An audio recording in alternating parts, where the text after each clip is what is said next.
আমাদের বেশিরভাগ মানুষের এই যে হাই হাই নাই নাই খাই খাই একটা ভাব, মহিলাদের সাথে কথা বললে দেখা যায় তাদের জীবনের দুঃখের শেষ নাই। কি দুঃখ? যদি আলাপ করেন তো দেখবেন যে বলবে যে দুঃখ হইল তার স্বামী তাকে বিদেশে ঘুরতে নিয়ে যাবে বলছে, সে ওয়াদা আইজও সে পুরা করে নাই। এটা হলো তার দুঃখ। দুঃখ যদি শুনেন তো শুনবেন যে স্বামীটা শুধু শাশুড়ির কথা শুনে, দেবর ছাড়া কিচ্ছু বুঝে না, ননদগুলার জন্য সব দিয়ে দিতে চায়, ছেলে মেয়ের জন্য একটা ফ্ল্যাট প্লট বুকিং দিবে, সেটা করে না। এটা হলো দুঃখ। পুরুষদের সাথে যদি বসেন, দুঃখের কথা জিজ্ঞেস করেন তো বলবে যে হুজুর বড় কষ্টে আছে, দুঃখের শেষ নাই। কি হয়েছে? ব্যবসা বাণিজ্য ভালো না, একটা বড় একটা ধরা খাই, যেখানে হাত দিয়ে সব শেষ হয়ে যায়। ওই লোকেরই বাসায় যায় দেখেন 5 পদ দিয়া ভাত তরকারি রাইন দেখাইতেছে, বুড়ি বুঝ করতেছে। আপনারা দাওয়াত দিয়ে দেখবেন 7 পদ খাওয়াইতেছে, কিন্তু ওনার অনেক দুঃখ। কিসের দুঃখ? ওনার টাকা নাই। সেদিন এক ভদ্রলোক এর সাথে জানাশোনা হলো যে ওনার বাসায় আমাকে একজন দুঃখ করে বলতেছে কিচ্ছু নাই, অনেক গরিব মানুষ, খাবারের জন্য ভালো একটা প্লেটও নাই, প্লাস্টিকের প্লেটে খায়। আরে এত কষ্ট। এর কিছুক্ষণ পরে উনি আসলেন, দেখলাম যে এমন এক বাইক নিয়ে আসছে, ওই বাইক দেখে বোঝা যাচ্ছে এটা অনেক দামি বাইক, এটা ইউ টাইপের বাইক, কিন্তু তার বাসা ভাত খাওয়ার প্লেট নাই। আমাদের বেশিরভাগ মানুষের দুঃখগুলো দেখলে, সবার কথা বলছি না, উল্লেখযোগ্য সংখ্যক মানুষ আছে, তাদের হাহুতাশের কথা শুনলে আপনি যখন ইসলামের পার্সপেক্টিভ থেকে তাকান বা দেখেন, বা আপনি নিরপেক্ষ জায়গা থেকেও যদি দেখেন, তাহলে সেক্ষেত্রে আপনি দেখবেন যে আপনার তার দুঃখের কথা শুনে আপনার হাসি পাবে, যে এই হলো দুঃখ। বহু মানুষ আছে চিঠি লেখে, মেসেজ দেয়, মেইল করে, ভাই আমি আর বাঁচবো না ভাই, বাঁচার কোনো উপায় নেই ভাই, মরার আগে একটু কথা বলে যেতে চাই। ঠিক আছে, আসেন কথা বলি। কথাবার্তা বলার পর আমি দেখি সে আমার চাইতে অনেক ভালো আছে। তাহলে আপনি আমার কাছে সান্ত্বনা নিতে আসছেন, আমারে সান্ত্বনা কে দিবে তাহলে বলেন? এই দিক থেকে আপনি তো আমার চাইতে ভালো আছেন, মাশাআল্লাহ। ইমানদার তার এই যে হায় হায় গেল গেল, নাই নাই খাই খাই, এই যে ভাব, এই ভাবটা দূর করতে হবে, মানসিকতার পরিবর্তন করতে হবে। ভাই দুনিয়াটা জান্নাত না। এখানে যদি সব মনমত হয়ে যায় তাহলে জান্নাত কি? এখানে তো আপনি শ্বশুর বাড়িতে গেছেন, আশা করছেন একটা জিনিস, হয় নাই। আশা করছেন যে শ্বশুর বাড়িতে যাবেন, খুব কদর টদর পাবেন, যাই দেখলেন না, তারা ড্যাম কেয়ার শালাশালি, তারা মোবাইল টিপি করতেছে, অন্যান্য জায়গায় বলতেছে, মেহমান হিসেবে আপনাকে যে আতিথেয় করা দরকার করতেছে না। আপনার চান্দি গরম হয়ে যাচ্ছে, মেজাজ গরম হয়ে যাচ্ছে, কারণ আপনি এক্সপেকটেশন ছিল অনেক, হয় নাই। যখনই গরম হয়ে যাবে তখন চিন্তা করবেন আমি অহেতুক এক্সপেকটেশন করেছি, দুনিয়ার সব চাহিদা পূরণ হবে না।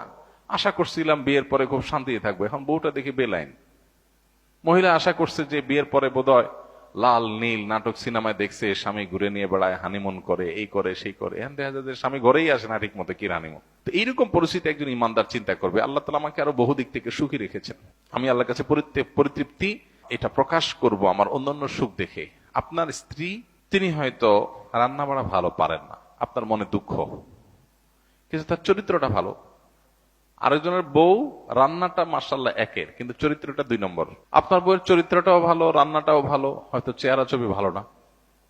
আরেকজনের বউর চেহারা ছবি অনেক সুন্দর, কিন্তু বড় বড় রোগ সে বহন করে বেড়াচ্ছে, লাখ লাখ টাকা যাচ্ছে, তার বাঁচা মরা মানে একটা ধোঁয়াশা মধ্যে আছে। আল্লাহ তাআলা আপনার স্ত্রীকে সুস্থ রেখেছেন। একইভাবে মেয়েরা যদি পুরুষদের দিকে তাকায় দেখেন, আমার স্বামীটা অমানুষ, সে একটা ফোন করে না, একটা মেসেজ দেয় না, একটা খোঁজ খবর নেয় না, আমি মনটা খারাপ করে বসে আছি। আরে ভাই আপনার স্বামীটা নেশাখোর? কোন নেশা করে না, আলহামদুলিল্লাহ করেন। অনেকের স্বামী নেশাখোর, স্বামী অনেক খোঁজ খবর নেয়, অনেক কেয়ারি, কিন্তু নেশাখোর। আবার অনেকের স্বামী সব দিক থেকে ভালো আছে, কিন্তু তার ক্যান্সার 4th স্টেজ হয়ে গেছে, যে কোনো মুহূর্তে মারা যাবে। আল্লাহ আপনার স্বামীকে সুস্থ রেখেছেন। আপনার স্বামীর খুব বেশি উপার্জন নাই, আলহামদুলিল্লাহ উপার্জন নাই, কিন্তু আল্লাহ তাআলা তারা অনেক দিক থেকে তাকে ভালো রেখেছেন, অ্যাডভান্টেজ আছে। একজন ইমানদার সে সব সময় পজিটিভ জিনিসগুলো দেখবে। শেখ মোহাম্মদ মোতাওয়াল্লিয়া শারবি, মিশরের একজন বড় স্কলার, কোরআন কারীমের একজন বড় মুফাসসির, তার একটা টুইটারে একটা ছোট স্ট্যাটাসে তিনি লিখেছেন যে কারোর ঘর যদি চুরি হয়ে যায়, চুরি হয়ে চোরের সব নিয়ে যায়, সব বলতে যা যা নেওয়া গেছে, তারপরও সে ঘরে ঢুকে যদি দেখে যে খাটটা আছে, আলমারিটা আছে, আলমারির ভিতরে সব নিয়ে গেছে, আলমারিটা আছে, সে আল্লাহর কাছে শুকর আদায় করবে, যাক ভারী ভারী জিনিসগুলো নিতে পারে না, আল্লাহ শুকর। এগুলো যদি নিয়ে যেত আমি কি করতাম? যাক আলহামদুলিল্লাহ, চোরে নিচে দেখে কিছু গেছে কিছু আছে, যদি আগুন লেগে পুড়ে যেত যদি সব ছাই হয়ে যেত। আপনি বিপদে আলহামদুলিল্লাহ কেন বলবেন, তার সায়েন্সটা এখানে। আপনি বাইক অ্যাক্সিডেন্টে পড়ে গেছেন, দেখতেছেন ঠ্যাং একটা নাই, কেটে আলাদা হয়ে গেছে, ওই অবস্থায় আপনি কিভাবে আলহামদুলিল্লাহ বলবেন? কিভাবে আপনি পরিতৃপ্ত থাকবেন, আল্লাহ শুকর আদায় করবেন? সায়েন্সটা কি? সায়েন্সটা হলো আপনি দেখবেন যে মাশাআল্লাহ আপনার আরেকটা পা ভালো আছে। এই একই অ্যাক্সিডেন্টে বহু লোকের 2 পা শেষ হয়ে গেছে, বহু লোকের জীবনটা শেষ হয়ে গেছে। আপনি যখন ওইটার দিকে তাকাবেন তখন বললেন আলহামদুলিল্লাহ, ওর সাথে কম্পেয়ার করলে তো আল্লাহ আমাকে ভালো রেখেছে। মানুষ ভালো থাকার জন্য তার মেন্টালিটিটা সবচেয়ে গুরুত্বপূর্ণ। আর এই কথাটাই নবী সাল্লাল্লাহু আলাইহি সাল্লাম মাত্র 3 শব্দে বলেছেন, আল গিনা গিনান নাফস। মানুষের মনের সচ্ছলতা, মনে থেকে যদি কেউ ধনী হয় সে হলো আসল ধনী, সে হলো আসল সচ্ছল। কেউ যদি নিজেকে অভাবী মনে না করে, আর যদি অভাবী মনে করে তাহলে কোটিপতি হওয়ার পরও সে ফকির। কারণ সে চিন্তা করবে আমার চেয়ে বড় কোটিপতি আরেকজন আছে, তাহলে আমার তো নাই। আমি সবসময় চিন্তা করবো আমার চাইতে খারাপ কত মানুষ আছে, আলহামদুলিল্লাহ অনেক ভালো আছে, আমার ভিতরে কোনো দুঃখ নাই। সেই মানুষ প্রকৃত অর্থে সুখী মানুষ, ধনী মানুষ, একই সাথে আল্লাহর প্রিয় মানুষ, ভালো মুসলমান, যে প্রত্যেকটা অবস্থাকে সে ওয়েলকাম করে, আলহামদুলিল্লাহ বলে। দুনিয়াতে সবকিছু যদি মনমতো হয় তাহলে এটা তো জান্নাত হয়ে যাবে। সবকিছু মনমতো হবে না। অনেকে দেখবেন অমুকে আমার সাথে এটা কিভাবে করলো, কিভাবে এটা বলতে পারলো, এই কথাটা সে কেমনে বলতে পারলো, আমি মেলাতে পারতেছি না। আমি কেন, এটা আশ্চর্যের কি আছে? চামড়ার ঠোঁট দিয়ে সবই বলা যায়, বলছে, বুঝলেন? এটা তো আমি আশা করি না। তা আপনি যা আশা করবেন সব তার মন মতোই যদি হয় তাহলে তো জান্নাত হয়ে যাবে। আপনার আশার বিপরীত কিছু হবে দেখেই তো দুনিয়া। না না, সে কিভাবে এটা আমারে বলতে পারলো, আমার মাথায় ধরতেছে না, কেমনে এটা বলতে পারলো। আরে কেমনে বলতে পারলো, আমি তো বলতে পারবো আপনাকে, কোনো ব্যাপার না তো। সবকিছুকে ইজিলি নেওয়া, এটা হলো মানুষের দুঃখ দুর্দশা দূরের প্রধান মাধ্যম, প্রধান উপায়। আল্লাহ তাআলা আমাদেরকে সেই তৌফিক দান করুন। আমরা অনেকে আছি যে কোন প্রকার বিপদ আপদ হলে আমরা ধৈর্য ধারণ করতে পারি না। ভাই সবরটা কখন করবেন? তাহলে আপনার মনের বিরুদ্ধে হবে, চাওয়ার বিরুদ্ধে হবে, আশা যা করছেন তার উল্টাটা হবে। আপনার সাথে পড়ালেখা করে অনেক ভালো আছে, আপনি সেটা থাকবেন না, এখানে তো সবর, এখানে তো সবরের প্রশ্ন আসবে। সবরটা কোথায় করবেন তাহলে, সবই যদি মনমতো হয়? তো এই জন্য এই বিষয়গুলোর জন্য আমাদের মানসিকতার পরিবর্তনটা হলো সবচেয়ে গুরুত্বপূর্ণ বিষয়। বহু মানুষ আছে যে দুনিয়াতে তাদের সবকিছু চাই বাস, আর অন্যের সাথে কম্পেয়ার করা এবং অন্যের কাছে আশা করা। সকল অশান্তির 2টা মূল আছে, আরেকজনের সাথে নিজেকে তুলনা করা, আরেকটা হলো আরেকজনের কাছে কি করা, আশা করা। মানুষের কাছে এত বেশি আশা করা উচিত না।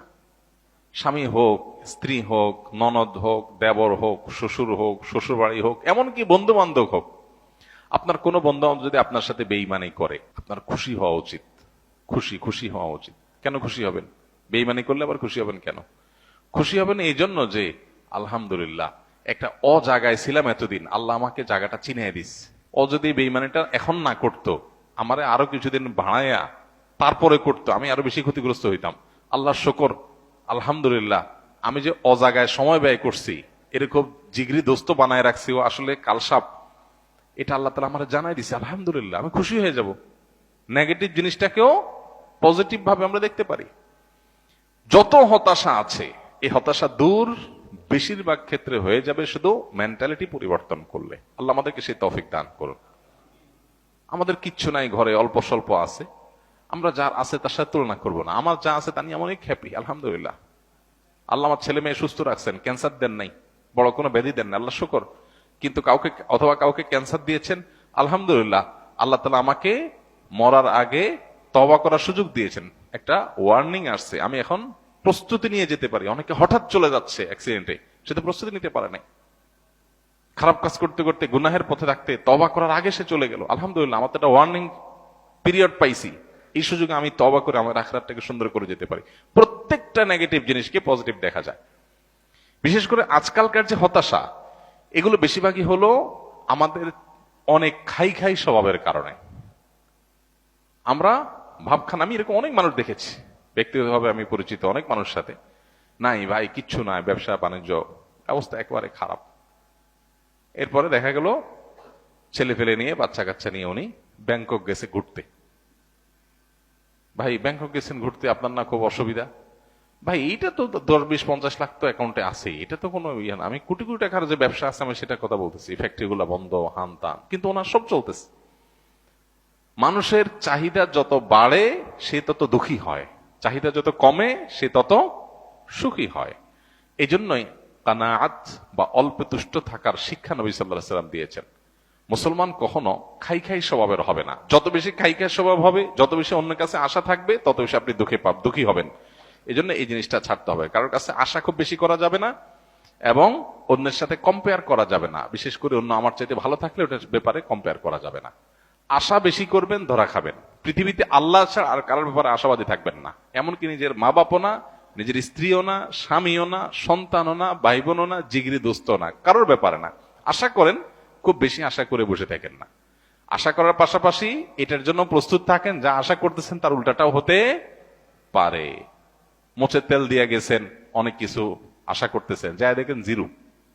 হাইসা দিবেন যে আমি তো বোকা ছিলাম, এই জায়গায় আমার নসিবে এটা বরাদ্দ ছিল না, অথচ আমি মোচে তেল দিয়ে আসছি। ফাও, কাঁঠাল খাওয়ার জন্য মোচে তেল দিয়ে আসছি, এসে দেখি কাঁঠালই নাই, কাঁঠাল পুরোটাই নষ্ট। তাহলে আমি অহেতুক একটা প্রস্তুতি নিছি, আমার তকদির এটা ছিল না। তো ইমানদার নিজের জীবনটাকে ইজি করার চেষ্টা করবে, সে সুখী থাকবে ইনশাআল্লাহ তাআলা। আল্লাহ আমাদেরকে তৌফিক দান করুন।